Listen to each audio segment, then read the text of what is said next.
Shalom, Bapak, Ibu, serta saudara yang terkasih dalam Tuhan Yesus Kristus. Pada sapaan jemaat hari ini saya akan membawakan sebuah renungan. Namun sebelum itu marilah kita berdoa terlebih dahulu. Ya Tuhan, kali ini kami akan mendengarkan sebuah renungan. Kiranya renungan ini dapat memberkati kami dan juga sesama kami. Terima kasih ya Tuhan, hanya di dalam nama Tuhan Yesus kami berdoa. Haleluya, amin. Baik, tema renungan yang akan saya bawakan adalah serahkanlah pada Tuhan meski ketika iman kita ragu. Nah, bacaan Alkitab yang akan kita baca pada hari ini yang pertama adalah Amsal 3 ayat 5-6. Percayalah kepada Tuhan dengan segenap hatimu dan janganlah bersandar kepada pengertianmu sendiri. Akuilah Dia dalam segala lakumu, maka Ia akan meluruskan jalanmu. Dan yang kedua adalah Lukas 12 ayat 22. Yesus berkata kepada murid-muridnya, "Karena itu aku berkata kepadamu, janganlah khawatir akan hidupmu, akan apa yang hendak kamu makan, dan janganlah khawatir pula akan tubuhmu, akan apa yang hendak kamu pakai." Baik, renungan pada hari ini akan saya awali dengan kisah seorang supir taksi online bernama Aryo. Suatu hari Aryo menerima panggilan penumpang dari aplikasinya dan ia bergegas untuk menjemput penumpangnya itu. Sambil di perjalanan ia berpikiran sudah cukup dan ia merasa bahwa hidup yang kurang lebih selama hampir 2 tahun ini sangat menikung tajam dan berubah drastis dikarenakan COVID-19 yang saat ini kita juga alami. Setiap orang pasti mengalami kehilangan pekerjaan, kehilangan teman, kehilangan keluarga, bahkan kehilangan nyawanya sendiri.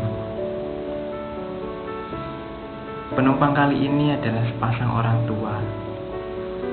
Ketika Aryo melihat wajah mereka, seakan Aryo mengetahui bahwa mereka tidaklah sehat.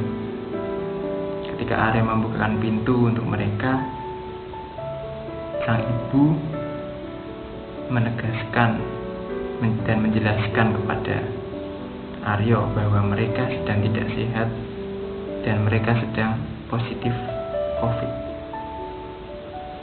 Sang ibu itu berkata, "Anak kamilah yang memesankan kami taksi. Dia tidak mengantar kami karena takut tertular. Jadi kami mengerti bila Mas keberatan." Tanpa berpikir 2 kali, Aryo menolong keduanya masuk ke dalam mobil dan meluncur menuju rumah sakit terdekat. Namun, baru berbelok di gerbang, sudah nampak banyak kerumunan orang.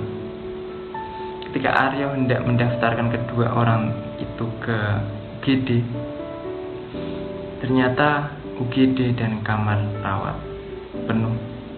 Dan kalaupun menunggu, entah kapan akan mendapat tempat.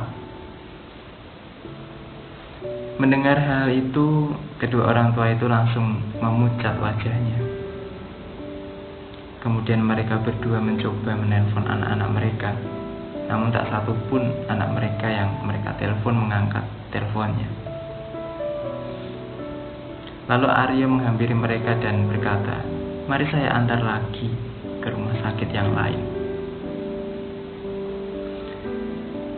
Lalu mereka pun berkeliling mencari rumah sakit yang mampu menampung kedua orang tua itu. Namun alhasil semua yang mereka kunjungi ternyata penuh. "Ibu tidak menelpon anak-anak," kata Aryo. Lalu ibu itu menjawab, "Ibu sudah menelpon, tapi tidak ada jawaban. Ya sudah, kita jalani saja." Lalu suaminya kemudian berkata, "Ayah merasa ditinggalkan." Mereka terus berkeliling, namun tak ada satupun kamar yang kosong.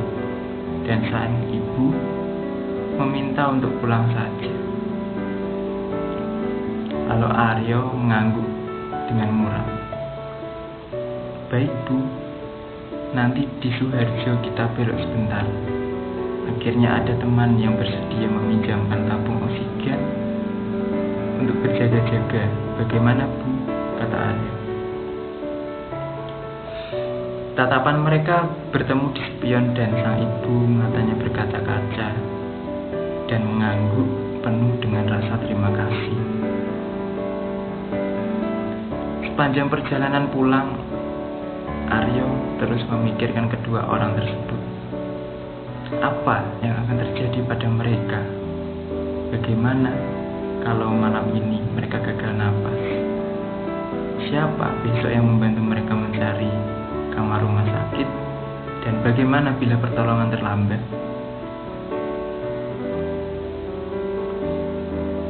Perkataan sang bapak tadi yang saya merasa ditinggalkan mungkin hanya dimaksudkan ditinggalkan oleh anak-anaknya. Namun bagi Aryo lebih dari itu. Kalimat itu bermakna bahwa kita telah ditinggalkan oleh Allah. Di manakah Allah dalam semua ini? Kapan pertolongan datang? Sanggupkah kita bertahan? Begitu. Nah, hanya dalam sebulan segalanya memburuk dengan cepat dan ditambah muncul varian COVID baru. Anak-anak yang terpapar, antrean oksigen yang memakan waktu lama, sehingga banyak yang kalah dengan ajal. Dan yang baru saja Aryo saksikan adalah orang tua yang sedang berjuang sendirian. Lalu, di manakah Allah saat ini? Nah, ada satu kisah Alkitab yang berhubungan dengan tema kita pada hari ini, yaitu dalam kitab Ester. Kisah Ester mengambil tempat di tengah kehidupan yang pelik bagi umat Allah. Jalan ceritanya tidak bisa ditebak, dibelokkan, ataupun dijungkir balikan oleh hal-hal yang seolah kebetulan dan natural. Harapan datang sebentar, lalu hilang. Terus menerus seperti itu. Bukan hanya itu, di titik kritis cerita Ester, yaitu ketika Haman memutuskan untuk memusnahkan orang Yahudi, tak satupun upaya Ester dan Mordeka yang berhasil mengubah situasi. Namun, ketika sepertinya tidak ada jalan keluar, diceritakan bahwa Raja Ahasiweros yang tidak bisa tidur meminta dibacakan kitab pencatatan sejarah. Dan ketika itulah dia diingatkan tentang jasa Mordeka yang pernah menyelamatkan nyawanya. Seperti yang kita tahu bahwa Allah sedang memproses kita, sehingga pada akhirnya kita dapat mengetahui apa rencana Allah di balik ini semua. Di akhir cerita, kita dapat mengetahui apa saja jejak-jejak perbuatan Allah yang senantiasa memegang janjinya pada umatnya dalam hening. Arya termenung dan menyadari kemiripan kondisi sekarang dengan yang dialami Ester. Berbagai kebijakan pemerintah telah ditetapkan dan dilaksanakan. Berbagai upaya pendukung telah dilakukan, seperti vaksinasi, oksigen gratis, fasilitas isoman baru. Namun, angka kematian tetap saja meningkat. Arya teringat, menurut kitab Ibrani 11 ayat 1, iman adalah dasar dari segala sesuatu yang kita harapkan dan bukti dari segala sesuatu yang tidak kita lihat. Iman tidak mencari kepastian dalam peristiwa-peristiwa yang terlihat. Meski begitu, Arya sadar kepastian akan akhir yang baik tidak berarti perjalanan hidup kita tidak dipenuhi ketegangan dan keraguan seperti sekarang ini. Ketika kita masih berada di tengah-tengah cerita kehidupan, ketika jika tak ada seorang manusia pun yang tahu pasti bagaimana cerita Allah akan melepaskan diri dari penderitaan dan kengerian. Ketika setiap upaya kita sepertinya tidak mengubah apa-apa, ketika semua yang kita lihat membuat bimbang dan takut, maka disitulah iman bekerja, teguh berdasar pada keyakinan akan kemahakuasaan Allah. Imanlah yang akan memampukan. Kiranya setiap kita gentar di tengah-tengah cerita kehidupan yang karut-marut ini, hanya Allah yang menjadi tempat perteduhan seperti yang telah diteladankan oleh Yesus di kayu salib.